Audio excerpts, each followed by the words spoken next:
बच्चों, आज के इस वीडियो में सभी का स्वागत करती हूँ। और आज हम लोग पढ़ेंगे अष्टमः पाठ सूक्ति स्तबकः। तो सूक्ति स्तबकः जो है इसमें बहुत ही अच्छी सूक्तियों का संग्रह किया गया है और इसके माध्यम से बहुत ही अच्छे जो है आदतों का निर्माण होता है और हमें सही गलत का ज्ञान भी होता है। और इससे हमें ये सीखने को मिलता है कि हमें भी परिश्रम करना चाहिए और हमें जो है सही गलत का ज्ञान होना चाहिए। तो परिश्रम के बिना कभी भी सफलता नहीं मिलती है।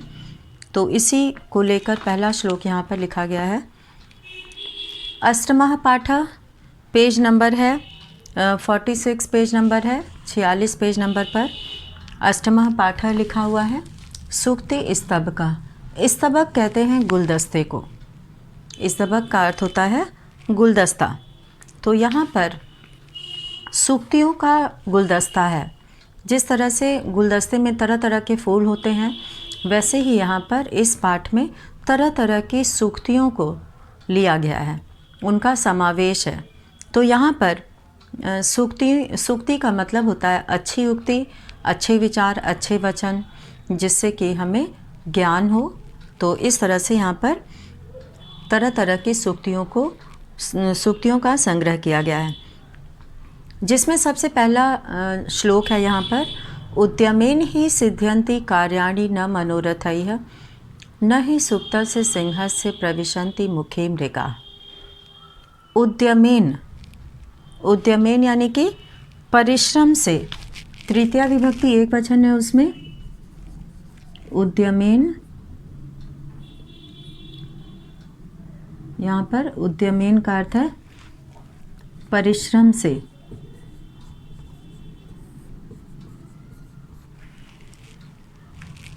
उद्यमेन परिश्रम से।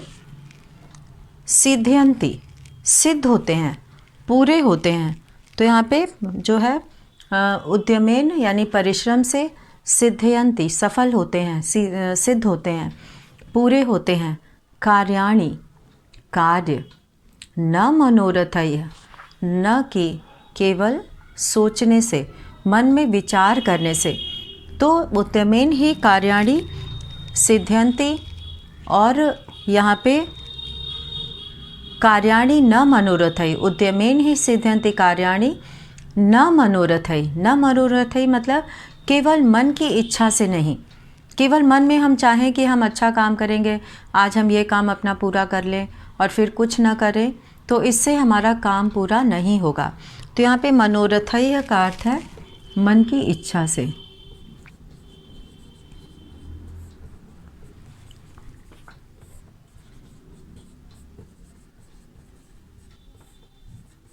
मन की इच्छा से अर्थात केवल मन में सोचने से।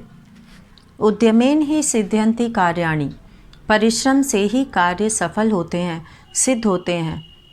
न मनोरथैः केवल मन की इच्छा से नहीं, केवल मन में सोचने से कि हम सोच लिए और हमारी मनोकामना है, हमारी इच्छा है कि हम ये काम पूरा करें और परिश्रम न करें, उसके लिए कोई मेहनत न करें, तो वो व्यर्थ चला जाता है, उससे हमारा काम पूरा नहीं होता है। उसी तरह से जैसे न ही सुप्तस्य सिंहस्य। सुप्तस्य सोए हुए, यहाँ पे सुप्तस्य का अर्थ है सोए हुए।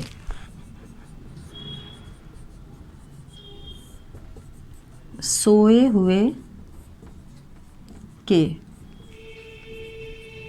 जो सोया हुआ है उसके। नहीं मतलब नहीं, सुप्तस्य सोए हुए सिंहस्य शेर के। प्रविशन्ति प्रवेश करते हैं। मुखे मृगाः यानी कि मुखे अर्थात मुख में। मुखे का अर्थ है मुंह में, उसके मुख में, जहाँ से खाना खाते हैं उसके मुख में। न प्रविशन्ति, अब प्रविशन्ति के पहले न लग जाएगा। न प्रविशन्ति यानी कि प्रवेश नहीं करते हैं। मृगाः, मृगाः यानी कि हिरन या पशु, तो हिरण या पशु प्रवेश नहीं करते हैं सोए हुए शेर के मुख में। स्वयं नहीं प्रवेश करते हैं, उसके लिए जो है शेर को बहुत परिश्रम करना पड़ता है। वो पहले से अपने शिकार पर नज़र लगाए रखता है और वह मौके की तलाश में रहता है कि कब इस पर वार किया जाए और इसको अपना शिकार बनाया जाए। तो इसके लिए शेर को भी बहुत परिश्रम करना होता है। तो उद्यमेन ही सिद्ध्यन्ति कार्याणि न मनोरथै, न ही सुप्तस्य सिंहस्य प्रविशन्ति मुखे मृगाः, और न ही सोए हुए शेर के मुख में हिरन या कोई भी पशु स्वयं प्रवेश नहीं करता है। तो वैसे ही बिना परिश्रम के कार्य भी सिद्ध नहीं होता, सफल नहीं होता, केवल मन की इच्छा से, केवल मन में सोच लेने से, मनोकामना कर लेने से कार्य सफल नहीं होता। उसके लिए बहुत परिश्रम करना होता है, मेहनत करनी होती है। तो पहले श्लोक के माध्यम से हमें ये सीख मिलती है, शिक्षा मिलती है कि हमें हमेशा परिश्रम से अपना काम पूरा करना चाहिए। तो आलस्य जो है मनुष्य का सबसे बड़ा शत्रु होता है। आलस्यम ही मनुष्याणाम शरीरस्थो महान रिपु। अब यहाँ पे दूसरा श्लोक है, पुस्तके पठितः पाठः।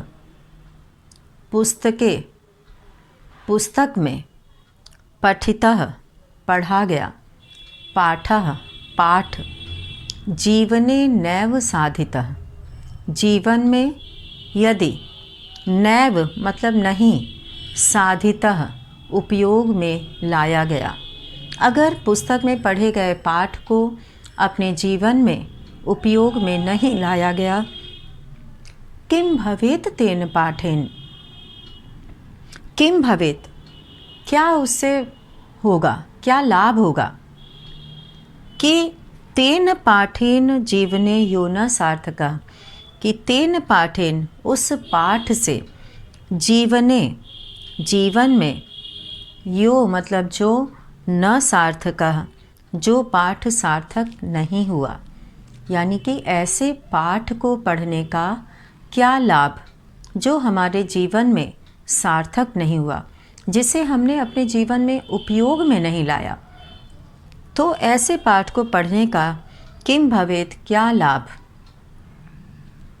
अब यहाँ पे इससे हमें ये समझ में आता है कि जब कोई भी छात्र या छात्रा विद्यालय जाते हैं ज्ञान प्राप्त करने के लिए, विद्यार्थी जब ज्ञान प्राप्त करने विद्यालय में जाते हैं तो वहाँ उनको पाठ के माध्यम से जो सिखाया जाता है, पढ़ाया जाता है, तो उससे हमें जो अच्छी बातें हैं हमें अपने जीवन में उसे उपयोग में लाना चाहिए, नहीं तो उन पढ़े गए पाठों का कोई लाभ नहीं होता है।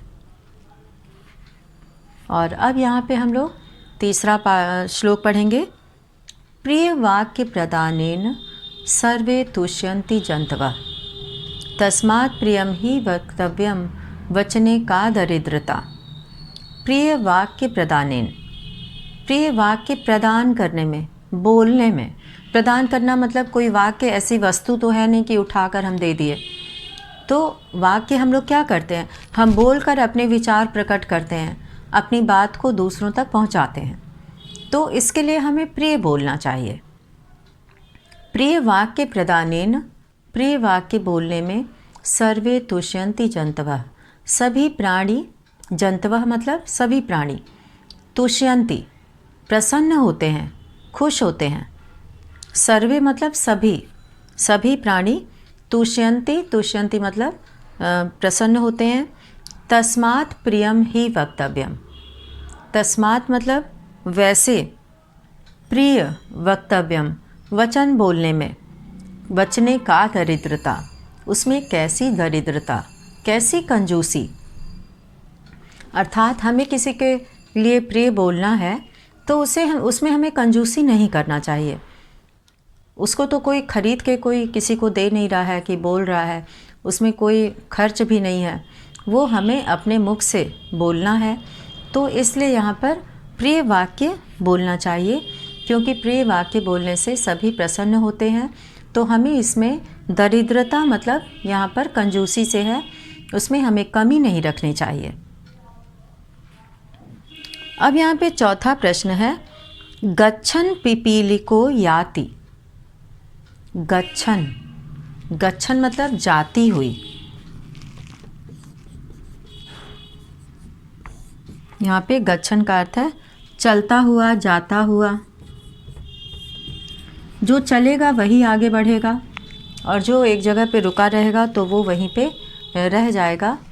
तो गच्छन पिपीलिको, चलता हुआ, चलती हुई। यहाँ पे गच्छन पिपीलिका, पिपीलिका यानी कि चींटी।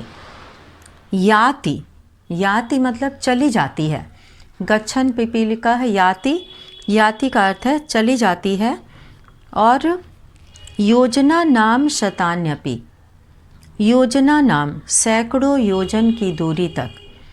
यहाँ पे योजन का अर्थ होता है लगभग 12 किलोमीटर की दूरी, जो है वो 12 किलोमीटर की दूरी, 4 कोस की दूरी जो है वो योजन कहलाता है। सैकड़ों योजन की दूरी तक चला जाता है। अगच्छन, अगच्छन मतलब न चलता हुआ।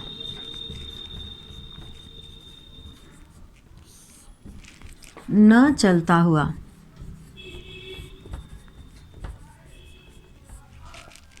अगच्छन वैनतेयो अपि, गरुड़ भी, अगर कोई नहीं चलेगा तो वो वहीं पर स्थिर रहेगा।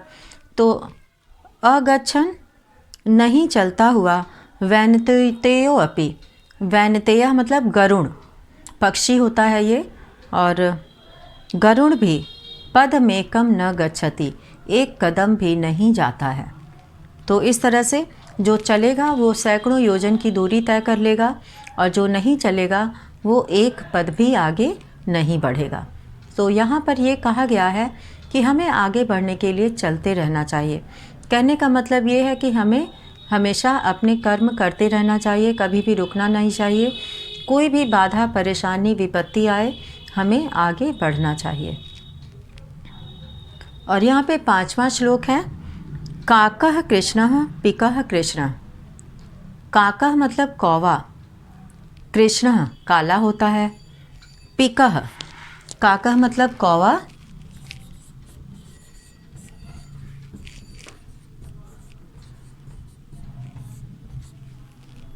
और पिकः मतलब कोयल।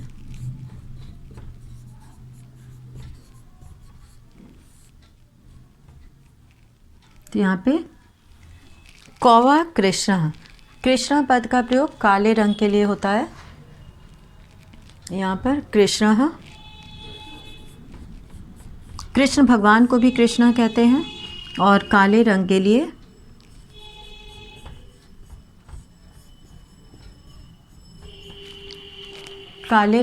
भी कृष्ण पद का प्रयोग किया जाता है। तो यहाँ पर ये बताने का प्रयास किया गया है कि काकः कृष्णः पिकः कृष्णः, कौवा भी काला होता है और पिकः मतलब कोयल भी कृष्ण काली होती है। ये सभी बच्चों ने देखा होगा कौवा और कोयल को, तो उसमें देखने में काफ़ी समानता दिखती है। को भेदः पिक काकयो, को भेदः क्या भेद है, पिक काकयो कोयल और कौवे में। वसंत समय प्राप्ते, वसंत समय के प्राप्त होने पर काकः काकः पिकः पिकः।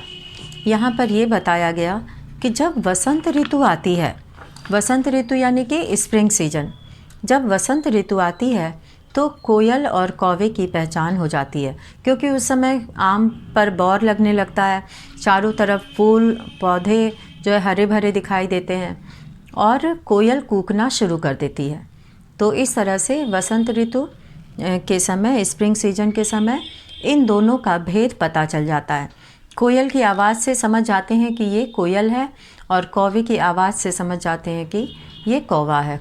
कौवे की आवाज़ कर्कश होती है और सुनने में बहुत ही अच्छा मधुर नहीं लगता है, तो इसीलिए कोयल की आवाज़ को मधुर आवाज़ कहा जाता है। तो यहाँ पर जो ये 5 श्लोक हैं, इनके माध्यम से ये बताया गया कि मनुष्य की पहचान काकः कृष्ण पिकः कृष्ण को भेदः पिक काकयो। तो यहाँ पे मनुष्य की पहचान उसके कर्म से होती है, वो जो करता है उससे उसकी पहचान होती है। तो इसलिए देखने में भले ही समानता लगे, लेकिन उसके गुण जो है वो व्यक्ति की पहचान बनते हैं। तो कोयल की आवाज़ उसका गुण है, तो इससे वो उसकी पहचान बनती है। और अब यहाँ पे हम लोग कुछ प्रश्नों को देखेंगे। पेज नंबर 49 पर दिया हुआ है अभ्यास में, जिसमें दिया है सर्वान श्लोकान सस्वरम गायत। सभी श्लोकों को सस्वर गाओ, गाना है यहाँ पे। और उसको और दूसरे में श्लोकांशान योजयत, श्लोकांशों को जोड़ना है। योजयत का अर्थ होता है जोड़ना।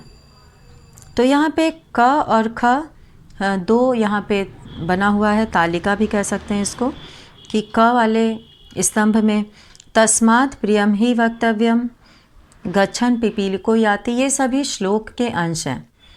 प्रिय वाक्य प्रदानेन, जो अभी हम लोग पढ़े हैं, प्रिय वाक्य प्रदान करने से। किम भवेत तेन पाठेन, क्या लाभ उन पाठों का। काकः कृष्ण पिकः कृष्ण, कौवा काला और कोयल भी काली। अब यहाँ पे ख वाले में दिया है सर्वे तुष्यन्ति जंतवः, सभी प्राणी तुष्यन्ति, जंतवः कहा गया है प्राणी को, तुष्यन्ति प्रसन्न होते हैं, जीवने यो न सार्थकः, जीवन में जो सार्थक नहीं है। को भेदः पिक काकयो, क्या भेद है कोयल और कौवे में। योजना नाम शतान्यपि, सैकड़ों योजन की दूरी तक। वचने का दरिद्रता, तो यहाँ पर तस्मात् प्रियम ही वक्तव्यम को 5वें से मिलाएंगे, वचने का दरिद्रता। गच्छन पिपीलिको याति, इसको 4थे से मिलाएंगे, योजना नाम शतान्यपि। और तीसरा है प्रिय वाक्य प्रदानेन, इसको मिलाएंगे सर्वे तुष्यन्ति जंतवः से। और फिर है किम भवेत तेन पाठेन, इसको मिलाएंगे जीवने यो न सार्थकः। अब है काकः कृष्ण पिकः कृष्ण, तो इसे तीसरे से मिलाएंगे को भेदः पिक काकयो। तो इस तरह से ये मिलाने वाला श्लोकांश को मिलाने वाला था। और अब हम लोग यहाँ पे तीसरा प्रश्न करेंगे। प्रश्नानाम उत्तराणि लिखत, प्रश्नों का उत्तर लिखो। तो पूरे वाक्य में प्रश्न लिखना है, संस्कृत में लिखना है। सर्वे जंतवः केन तुष्यन्ति, सभी प्राणी किससे प्रसन्न होते हैं। तो हम लोग अभी पढ़े हैं प्रिय वाक्य प्रदानेन, तो केन की जगह पर लिखना है प्रिय वाक्येन प्रदानेन। यहाँ पे सर्वे जंतवः प्रिय वाक्य प्रदानेन तुष्यन्ति। और ख है पिक काकयो भेदा वसंत समय भवति। और ग है पिपीलिका गच्छन योजना नाम शतान्यपि याति। और घ है अस्माभिः प्रियम वक्तव्यम, हमें प्रिय बोलना चाहिए। और अब इसके बाद जो प्रश्न है वह है आम और न है। इसमें शुद्ध कथन के सामने आम लिखना है और अशुद्ध कथन के सामने न लिखना है। सही के आगे आम और गलत के आगे न। तो शुरू करते हैं चौथा प्रश्न। काकः कृष्ण न भवति, कौवा काला नहीं होता है। तो ये अशुद्ध कथन है, गलत है।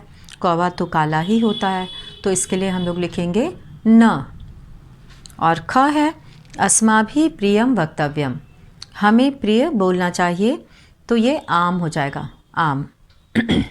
हमें प्रिय बोलना चाहिए, ये बिल्कुल सही कहा गया है। और ग है वसंत समय पिक काक्यो भेदा भवति, ये भी बिल्कुल शुद्ध है कि वसंत ऋतु के आने पर ही कोयल और कौवे का भेद होता है। तो यहाँ पे आम हो जाएगा। और अब है घ वैनतेयः पशुः अस्ति, गरुड़ पशु है। पशु मतलब जानवर, जैसे कि गाय होती है, शेर होता है, हाथी होता है।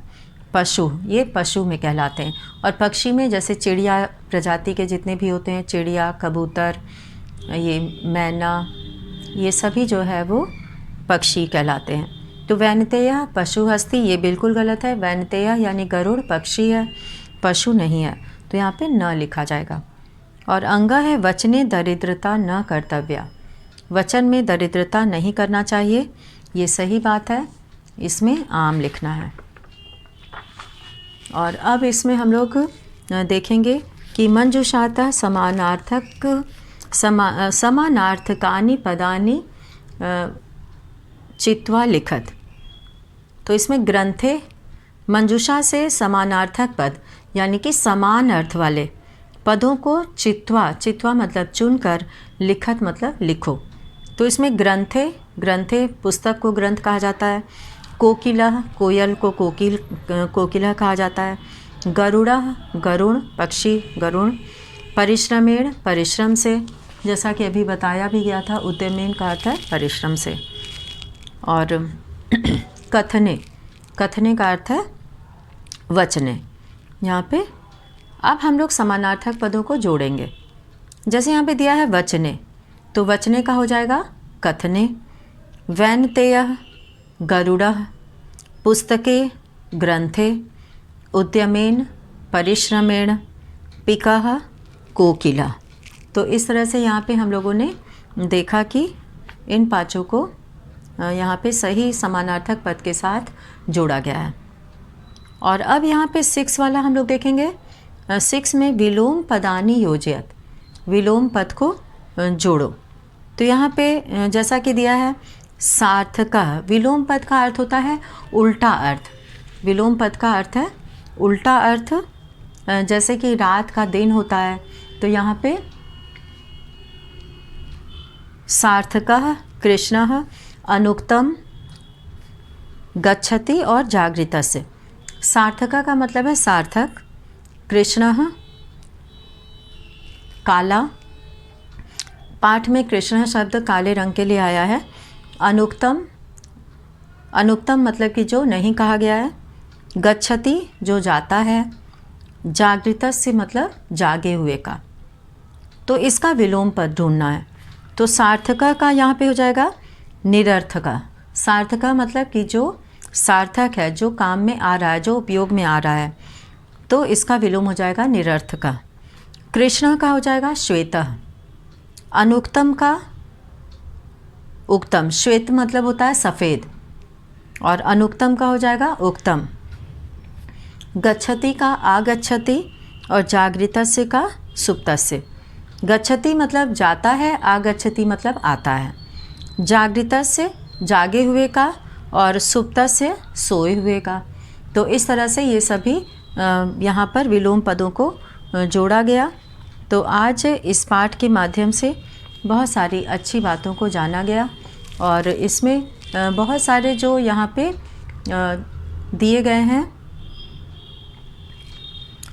श्लोक के माध्यम से, यहाँ पर बहुत सारी अच्छी चीज़ों को बताया गया है। तो इसमें हम लोग अभी देखेंगे इसको। जो प्रश्न में सबसे पहले दिया गया है कि सर्वान श्लोकान सस्वरम गायत, सभी श्लोकों को सस्वर गाना है। तो यहाँ पर उद्यमेन ही सिद्ध्यन्ति कार्याणि न मनोरथै, न हि सुप्तस्य सिंहस्य प्रविशन्ति मुखे मृगाः। दूसरा दिया है पुस्तके पठितः पाठः जीवने नैव साधितः, किं भवेत् तेन पाठेन जीवने यो न सार्थकः। और तीसरा श्लोक है प्रिय वाक्य प्रधानेन सर्वे तुष्यन्ति जन्तवः, तस्मात् प्रियं हि वक्तव्यं वचने का दरिद्रता। गच्छन, अब चौथा है यहाँ पर गच्छन पिपीलिको याति योजना नाम शतान्यपि, अगच्छन वैनतेयो अपि पदमेकम न गच्छति। और पांचवा है यहाँ पे काकः कृष्णः पिकः कृष्णः, को भेदः पिक काकयोः, वसंत समय प्राप्ते काकः काकः पिकः पिकः। तो ये पूरे 5 श्लोक थे। और यहाँ पर ये कहा गया है शब्दार्थाह में बहुत सारे शब्द यहाँ पे दिए गए हैं। उद्यमेन परिश्रम से, मनोरथैः मन की इच्छा से, सिंहः शेर, मृगाः हिरण या पशु, और दरिद्रता, दीनता, कृपणता, यानी कि जिसके पास कुछ ना हो, ऐसे लोगों को दरिद्र, दीन कहा जाता है। प्रिय वाक्य प्रदानेन, प्रिय वाक्य प्रदानेन, इसमें जो है वो 3 पद हैं और इनको अलग अलग कर देने से इसका अर्थ भी समझ में आ जाता है। वो छोटे छोटे पद बन जाते हैं। तो प्रिय वाक्य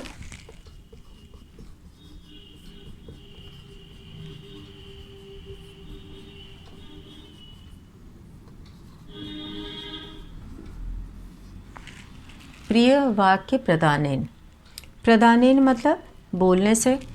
प्रिय का अर्थ होता है जो अच्छा लगे, जो प्रिय हो, जो अच्छा लगे। और वाक्य यानी कि वचन, जो वचन हम बोलते हैं वो अच्छा लगना चाहिए। तो ऐसे प्रिय वचन बोलने से, प्रिय वचन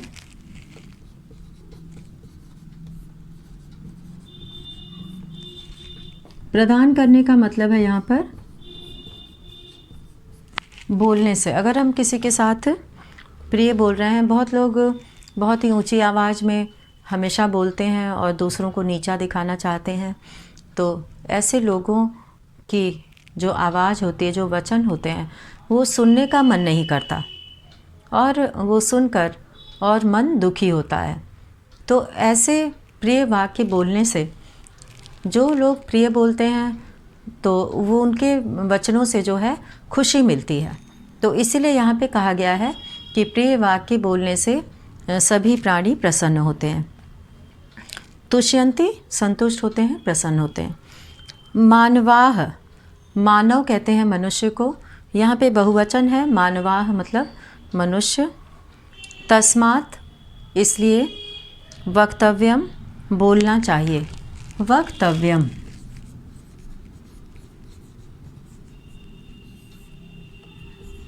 वक्तव्यम का अर्थ है बोलना चाहिए।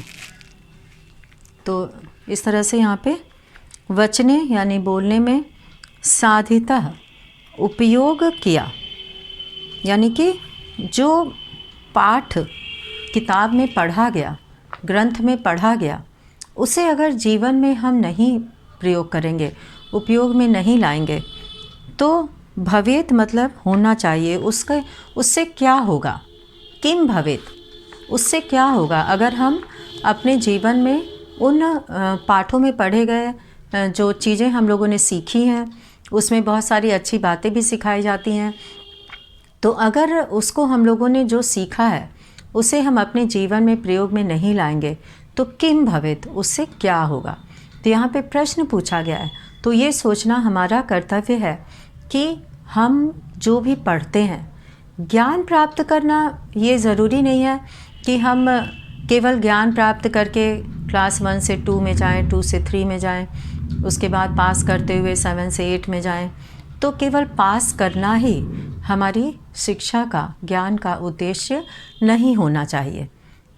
जो भी हमें पढ़ाया जाता है उसमें जो भी नैतिकता की बातें होती हैं, जो भी अच्छे गुणों का वर्णन होता है, तो वो इसीलिए होता है ताकि उसे हम अपने जीवन में उतार सकें और हम अपने आप को और अच्छा बना सकें। तो ये तभी संभव होगा जब हम उस ज्ञान को जो हमारे गुरु ने दिया है, जो उस पुस्तक में लिखा है, जिसे हमने पढ़ा है, तो उस ज्ञान को जब हम अपने जीवन में प्रयोग में लाते हैं तभी उसका पढ़ना सार्थक होता है। तो इस तरह से यहाँ पर ये बताया गया है कि मनुष्य को पुस्तक में पढ़े गए पाठ को अपने जीवन में उतार कर उसमें उपयोग में लाकर सार्थक बनाना चाहिए। उसे हमें अपने जीवन में उपयोग में लाना चाहिए। और इसी तरह से पहले श्लोक के माध्यम से कहा गया कि उद्यमेन ही सिद्ध्यन्ति कार्याणि न मनोरथै न ही सुप्तस्य सिंहस्य प्रविशन्ति मुखे मृगा। तो ये तो बिल्कुल सही बात है कि बिना परिश्रम के कोई भी कार्य नहीं होता है, तो उसके लिए परिश्रम करना आवश्यक है। तो यहाँ पर हम लोग ये देखते हैं कि किस तरह से पाठ के माध्यम से हमें अच्छे गुणों का, अच्छे सही और गलत का क्या होना चाहिए और क्या नहीं होना चाहिए, इसके बारे में बताया जाता है। और इसी तरह से एक छोटी सी जो चींटी होती है, चींटी नर और मादा, मेल फीमेल दोनों ही होती है। तो यहाँ पे जो है पिपीलिका यानी कि चींटी जो है वो चलते हुए सहस्त्र योजन तक चली जाती है। और एक गरुड़ जो कि इतना बड़ा पक्षी होता है और ताकतवर भी होता है, और वो नहीं चलेगा तो एक कदम भी, पदम एकम न गच्छति, एक कदम भी नहीं जा पाता है। तो इस तरह से इस श्लोक में ये कहा गया है कि ये ज़रूरी नहीं है कि हम छोटे हैं तो हम कार्य नहीं कर सकते, क्योंकि कार्य वही पूरा कर सकता है जो परिश्रम करेगा, जो आगे बढ़ेगा। जो परिश्रम ही नहीं करेगा तो वो कार्य पूरा नहीं कर सकता। तो इस तरह से कई श्लोकों के माध्यम से यहाँ पर ये बताने का प्रयास किया गया है कि अगर हम चलेंगे तभी हम आगे बढ़ सकते हैं, और अगर नहीं चलेंगे तो आगे नहीं बढ़ सकते। और इसी तरह से जो एक श्लोक और इसमें दिया हुआ था, जिसमें कि क्या भेद होता है,